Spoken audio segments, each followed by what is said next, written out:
Hey YouTube, hey Saints, Sister Kate here. It's a prep day. I'm in my humble abode and I've been cleaning up, and I thought I would do today cold weather dress class. I've been wanting to do it for a while. We've had a couple of snows and temperatures down around zero, but I've always been busy on those days, and today's a day where I can kind of relax. It is a prep day, but no one's in camp right now, so it's just me and I have time. So I thought I'd give you just some of the tips and pointers from what we've learned living on the mountain for the last year. And so what I have is I've laid out on my bed some of the clothes that and the way I wear them, I'll explain it to you, what I wear to stay warm on the mountain. And so we'll start with the very, very basics, which is your footwear. Right here we have a pair of high-tech hikers. High-tech is just a company, but they've served me very well over the years. You can see they're pretty well worn.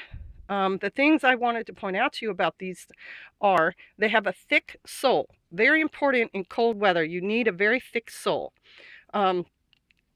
Running shoes and stuff like that, there's just not enough padding and things on them, and the sole is usually not thick enough, so cold will come in and it doesn't insulate very well. The other thing about these is they have a leather exterior, which can be polished. You can put extra leather covering or paint on it and then polish them. These obviously haven't been done lately, but it helps with water resistance. And then inside, you can tell just by the tongue, these are pretty thick. They've got a pretty good padding, and so what that does is helps your feet stay warm. It helps keep the heat that you are producing in your body in the shoe instead of it leaking out. Okay, and then I'll just show you the other side. And by all means, this is not the only shoe you can have. As long as it's got thick soles and thick padding on the inside and some sort of water resistant exterior, you can buy any boot that is comfortable for you, and that's important. It should be comfortable for you. Then next layer up are these socks. These are a specific sock. They're called Fox River. They're really thick. They're about I say quarter-inch thick, and they have a wool blend. And the thing about them is, again, they work very well in cold weather because they keep the heat that you are producing in instead of allowing it to escape like a cotton sock would. And these are tried and true, and I buy them, and they're expensive. If you go to a Tractor Supply store, at the end of the season, they may be on sale for $6, $7. Full price, they're $12 to $14. But let me tell you, they are worth it. Okay, then next, I put a pair of tights here. I am not tights, but I have heard they are very warm. I've heard if you wear pantyhose under your skirts, you'll be very warm. I tried these on, and they were comfortable, and they were warm enough. And I'm just offering them to you as an alternative, and you can decide for yourself. This is what I normally wear right here. This really attractive piece of gear is called polypropylene, and it's Army surplus. And polypropylene is a material that allows moisture to escape but keeps heat in. It's very insulatory. We bought a pair for a sister on the mountain just this week at an Army surplus store, and they cost $20. But if you can get them anywhere else for cheaper, please try. These are used, very used. And the way you know that is on the inside of the cuff here, or inside of the leg. You'll see that this is kind of matting down like a sweatshirt that you've had for a long time. And there's pilling on the outside. They're still warm.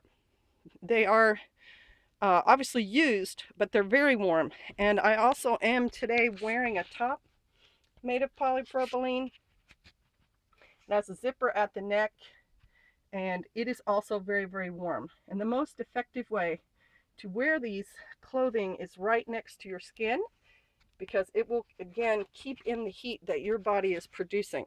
I highly recommend these. Okay, so let's work our way up the body.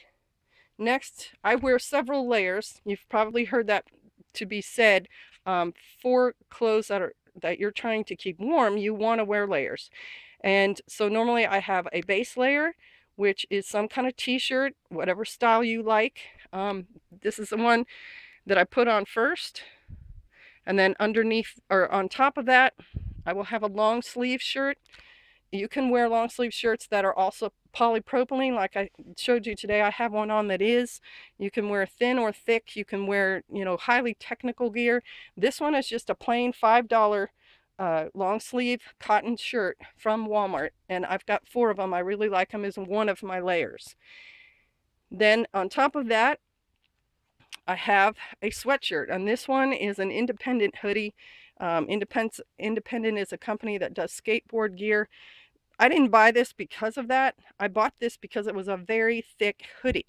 It has an interior pocket with a zipper, which is also really nice. And as you can tell, I've had it a long time. The material is starting to degrade. But if you look up here, it's thick. It's like a 1/4 inch thick. And it's a very, very warm hoodie. And it's also very strong. And I've used it for many, many years. And so that is the 3rd layer I wear on top. Then your 4th layer can be any coat.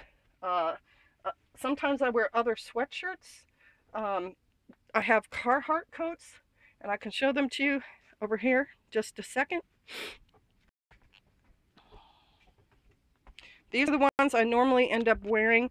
They are Schmidt or Big Smith. Schmidt, here we go. Schmidt, you see it's almost like fur on the inside. This is just a sweatshirt, and I bought it at a Tractor Supply place at the end of the season for $14. And I bought one year and one the other year. The green one is the one I bought first, and then I bought a blue one because I wanted a little bit of color, but I got them both on sale.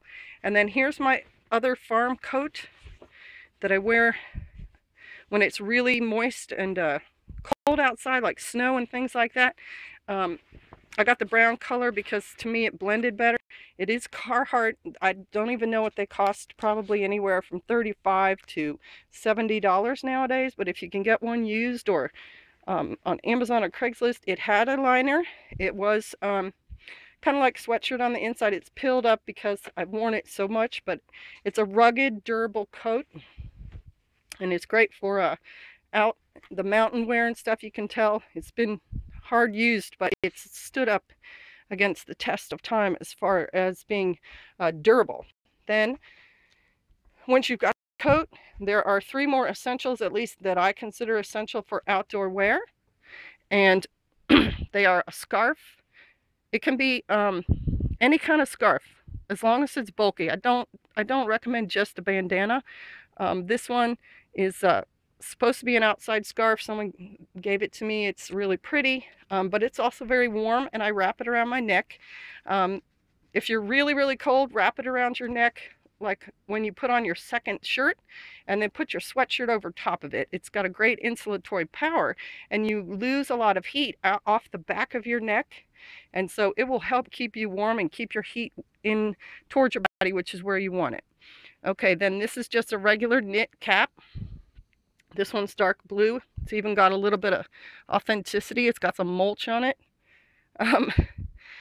It's thick. That's the other thing I stress about these clothes, because it helps insulate, but it's not just a little thin, stretchy one. It's thick, and it's got a really thick top layer right in here where the seams are, and so it's fairly warm. If you can get them with wool, that'd be even warmer, but if you can't, that's fine. And if you can get one that's fleece on the inside and then has some kind of knit exterior, they are very warm too. I have one like that I wear when I'm sleeping. I got it from Duluth Trading Company. It's got the knit on the outside, but the liner in here is fleece, and it's really, really warm. And last but not least is a pair of gloves. As you can see, these get worn and used. There's mulch, there's hair, there's all kind of stuff on them, but they're very thick, and they also are thinsulate, which means they are water resistant, and so these are also good for me to wear out on the mountain. And they have a very thick layer. They have a plastic palm that helps you grip things. So this is pretty much the whole thing. This is just the system that I wear pretty much on a daily basis, and it works well for us. And so I urge you, if you don't have these things, to go out and get yourself these clothing items and to try them out. All right, talk to you later, YouTube. Blessings.